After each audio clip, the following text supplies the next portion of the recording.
in partnership with CommSec. So, just bringing in Tom Piotrowski now, there's going to be these executive orders signed soon about potential trade deals with where a lot of other nations are at this morning. Tom, as that deadline approaches, it's now entering its final hours. So how much will that, or how much has that, first of all, shaped the American picture today, the S&P, etc., and how much will that shape our picture locally today?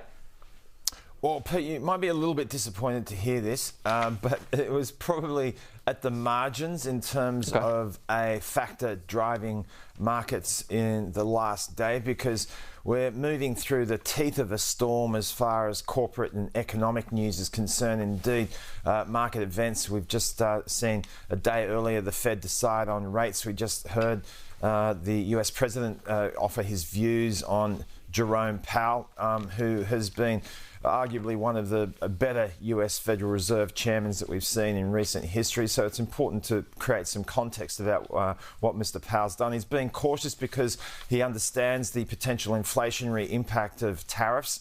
The employment market still remains quite strong. In fact, the preferred measure that the Fed looks at in terms of inflation was released last night, the PCE. This is the measure of inflation tied to what US workers earned and spent in the last month. This measure actually came in a little bit warmer than what the market was looking for. So the caution that you've seen from the US Fed is justified under these circumstances.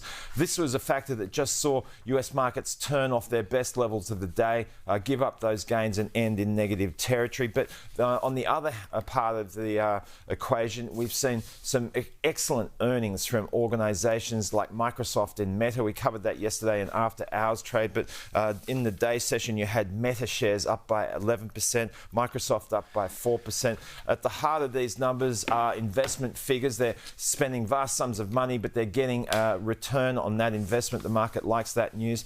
Having said all that, the S&P 500 fell by 1/3% in the session. It was down 1.4%. A big fund that was up by 2.3%. Tom Piotrowski, thank you.